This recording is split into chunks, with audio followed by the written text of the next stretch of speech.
As Time Goes Bly is recorded in the Bly Antiques Warehouse in Hertfordshire. It's a conversation between father and son, so pop the kettle on and let's join them. Right, well, I've got quite a few things to go through this week. Before we start, have we actually done any business? Yeah. Well, I mean, have you? Because I know I haven't. Well, you know, a couple of weeks ago we had that inquiry for a writing table, Yeah. early 19th century, and I managed to find one. Lovely example, Regency period, and hopefully that'll be delivered next week. Oh, well So done. Yeah, well great. done. That's sourcing, isn't it? That's actually finding something specific for somebody. Yes, that's true. I think the inquiry came through to ask whether we actually had one of these tables in stock, but rather than say no Yeah. and then dismiss it, I said, well, no, but I'd be very happy to find one for you to the Yeah. client, and they were delighted. So, yeah. I was thinking the other day how the business has changed to finding things for people rather than buying from our huge stock, which we used to have. And this is a new way of doing business. I think it's an additional, it's a bit Yeah. of added value, as they say, to what we do already. But no, worthwhile. And as you've seen on the books, you know, quite an increasing part of the business. Sure. Just tell me, I didn't see a photograph of it. You say Regency. Was it my favourite Regency or was it late Regency? A little bit later than you would be thinking, I suspect. So 1820. Greco-Roman, shall we say? Indeed. Yes, we should. We should say Not Greco-Roman. bulky. No. Important. That That's was the the word. Important. Yes. An important table. I always remember somebody sold me a table, and they said it's got some important legs. And when I went to see it, I bought it on the telephone. And when I got there, it got legs like a billiard table. Oh, horrible, gosh, oh, great, no. ugly things. And I said to the chap, "That's a bit mean." I said, "You said they were important." He said, "Listen, they're ugly now I've sold it. They were important when I'd got it." Anyway, we're already going off to tangent. So that's that. Now, you're also extending into property.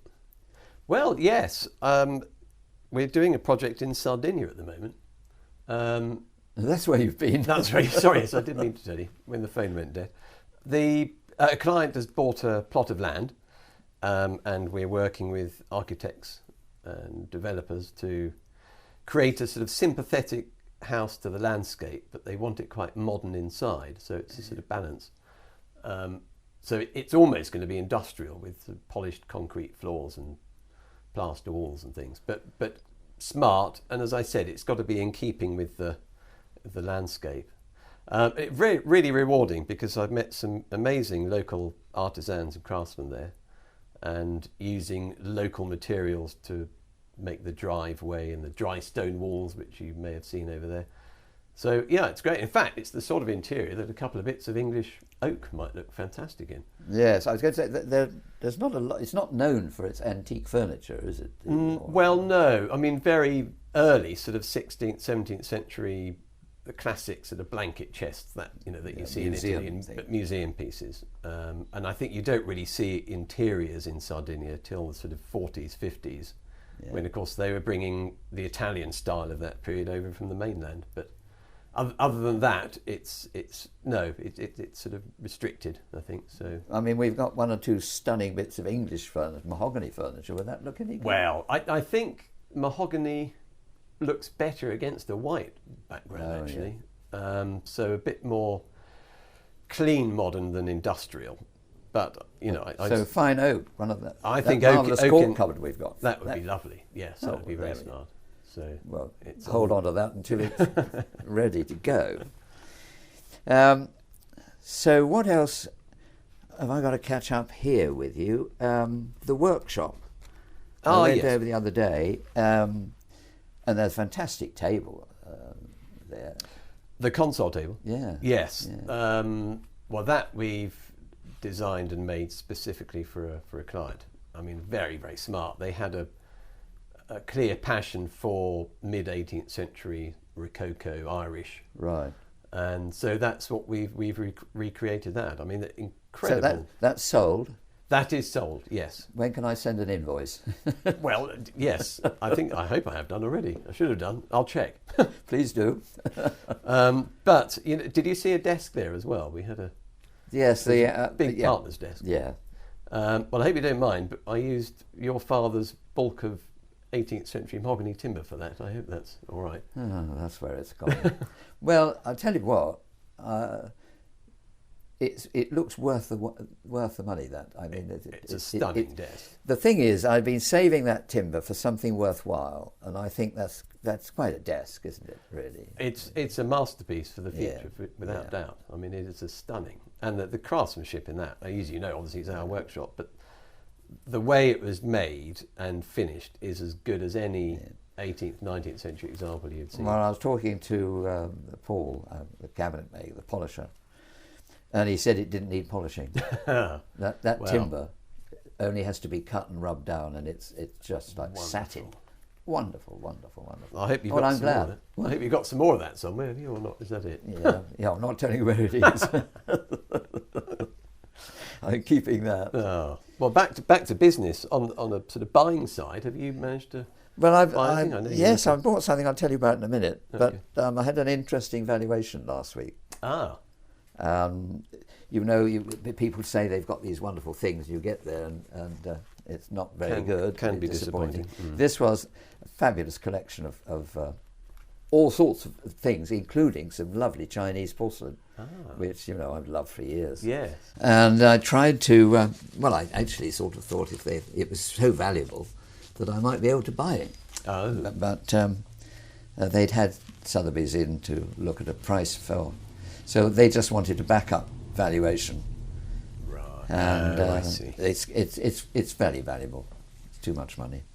Well, you never know. Worth keeping an eye on the auction. Oh, sure. We'll see next week. When's it coming up? But it did remind me of the Chinese porcelain in Burley House.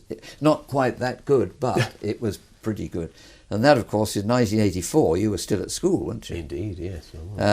When the valuation had to be done for probate.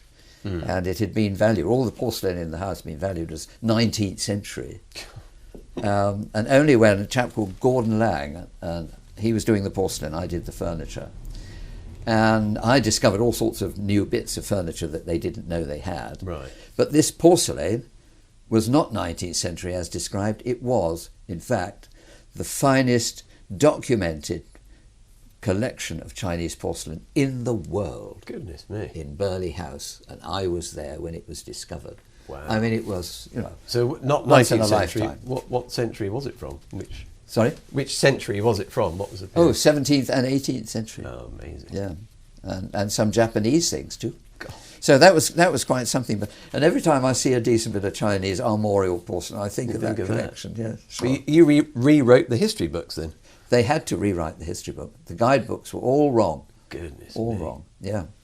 I saw upstairs in the attic. I remember there were 4 chairs with their legs in the air, upside down, upholstery all tatters, and they were 4 to make a pair in the hall on public display, making a set of 6 in all. Good grief. Cabriolet, Chippendale, Gainsborough chairs, worth £120,000 a piece then. About £250,000 a piece now. The set is beyond price. Goodness me. But of course they could never sell them anyway, No. so it's immaterial. I wonder if they left them there upstairs, upside down. Yes, well they pushed everything they didn't like that's out the way. Yeah, amazing. A treasure house. It really was a treasure Yes. house. In fact, that was the beginning of a programme I made with Lady Victoria Leatham called Treasure Houses of Britain. That's where it came from. I remember. Yes, Anyway, yes, sorry, yes. I've digressed there rather a lot. Rather nice to remember. Anyway, purchases, sales. Well, I like to say how the business has changed. Somebody said, 130 years. Jolly good. I thought, it is jolly good when you think that covered and survived 2 world wars, 3 major recessions, various innumerable collapses in the art market.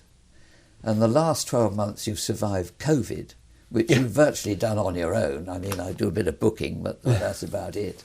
Well, I mean, it's due to that wonderful history and heritage that we I have managed to, I think. Well, I think John Bly 1, 2, 3 and 4 would be and are very proud that you've managed, what you've done, and certainly keeping going and expanding it. That's yes. I mean, that's it. I think that's key for the future, isn't it? It's expanding, but maintaining our commitment to quality in everything we do, and I think that stands. Well, we'll leave my purchase until next time, and I'm going to have a cup of tea and I'll take some photographs of it. Okay, let's get the kettle on.